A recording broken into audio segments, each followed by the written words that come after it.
Hi there guys, this is Adam Walls, hope you're all having a fantastic day. This is how to do an ILS landing in a 737. Firstly, I think it's important that you understand what an ILS is. An instrument landing system is a radio navigation system that provides horizontal and vertical guidance moments before and during landing. Now the reason I'm going to tell you about what an ILS is because basically it helps you understand how to fly it, just that much better. And there's two parts to flying, well not two parts to flying, but there's 2 points to an instrument landing system. There's a localizer and a glide slope. You've probably heard of those two terms if you're trying to figure out how to fly this particular approach. But the localizer is a number or an array of antennas normally located beyond the approach end of the runway, and it usually consists of directional antennas.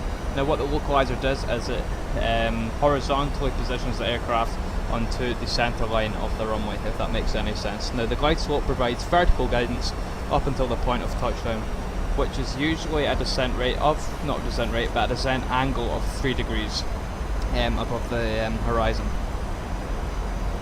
Now there's many different forms of ILS. There's actually in total 5 different ILS approaches you can do, which is an ILS 1, well a category 1, a category 2, a category 3A, a category 3B, and fortunately you don't need to worry about a category 3C, as that approach is not certified for civilian aircraft. Today we're flying a category 1 because the decision height is 200 feet or more and the runway visual range is 1,800 feet. You can also get certified for a Cat 1 if it's a runway visual range of 1,210. The runway visual range is basically the site that you can actually, or the point that you can actually see the runway, that you have visual contact with the runway. And decision height is the specified altitude, and a precision approach that if go around must be initiated if you have not made contact with the runway. Visual contact, that is. So that's literally all that is. Now I'm going to get into telling you how to fly this approach. Max speed for this procedure is 210 knots, but we're going to slow to 180 just so I can give myself more time to explain what I'm doing. At 180, that's the speed which I can drop flap 1, which I'm going to do just now. Confirm with speed checks, we are within limitations, that's absolutely fine. The ILS frequency is the frequency that the localizer and glide slope are on. At Edinburgh it's 108.900 or 900, so we're going to put that in both of our nav 1 and nav 2 radios. For the point of a category 1, you only really need it to be on one radio. Okay, from this point on, we want to start configuring the aircraft. You want your engine igniters to both be on continuous. You want to make sure that your landing lights on. They should be on when you descend through 10,000, and just make sure that your logo lights and your strobes and all that are fine also. At this point, we want to think about turning towards the base leg, which is the leg just before final. Now at this point, this is where we want to start looking out, see if we can verify that we can see the runway. It's not too big of a problem if we can't at this stage, however not to worry about that. The decision height today will be 271 feet, so if we don't see the runway by 270 feet, a go around must be initiated. I'm now going to turn on to base leg, and we don't really need to worry about our speed just now. Our speed's fine for the time being, but the next flap and speed configuration we'll drop into is 160 knots and flap 5. So like I said, I've set the ILS frequency into the nav 1 and nav 2 radios, as you can verify that command A is running just now. It can be command B, but as we are flying as the captain, command A shall be on.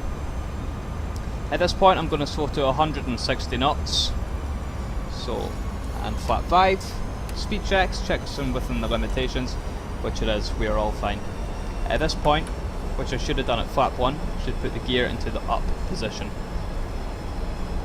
At this point I'm also going to arm approach,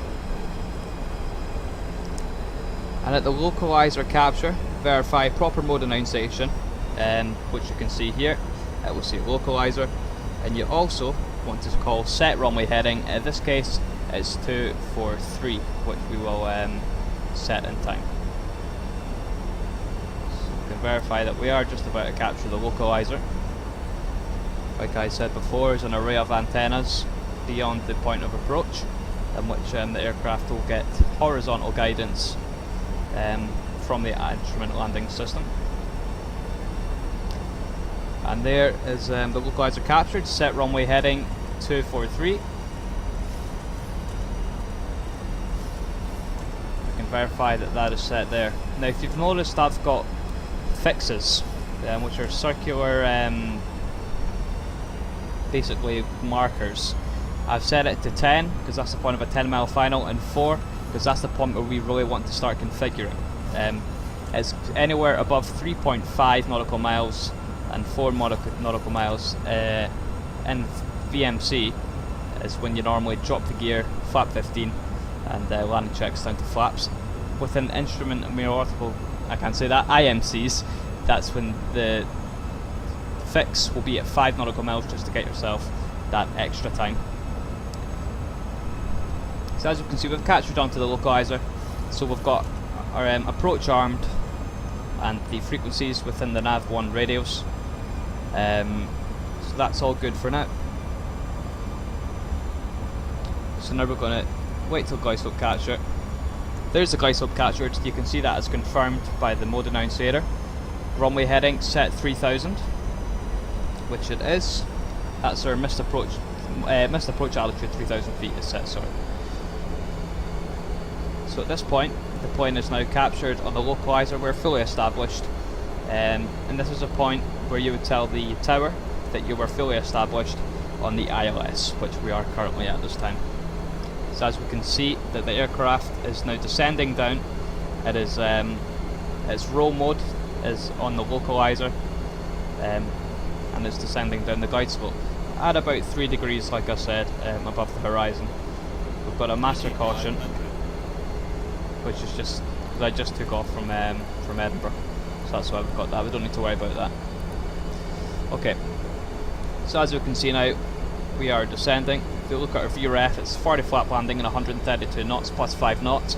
Wind correction, so it'll be 157 we will come in at.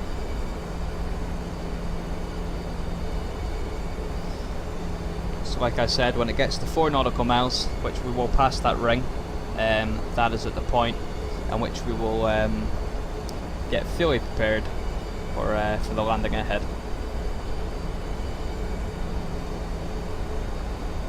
So we're just coming in over Edinburgh just now. Just take a quick look over the city. Looking very nice, of course. An ILS landing is not as difficult as you think, guys. Most of the time you are just overcomplicating it. I hope I've not overcomplicated it in this particular video, but if you do have any questions, feel free to leave them in the comment section below. Okay, that's us at 4 nautical miles, so gear down, flap 15, landing checklist, down to flaps. Okay, landing checklist. Cabin call given, engine start switches, continuous, speed brakes, armed, holding at flaps, setting 40 for landing, speed 137, landing checklist complete.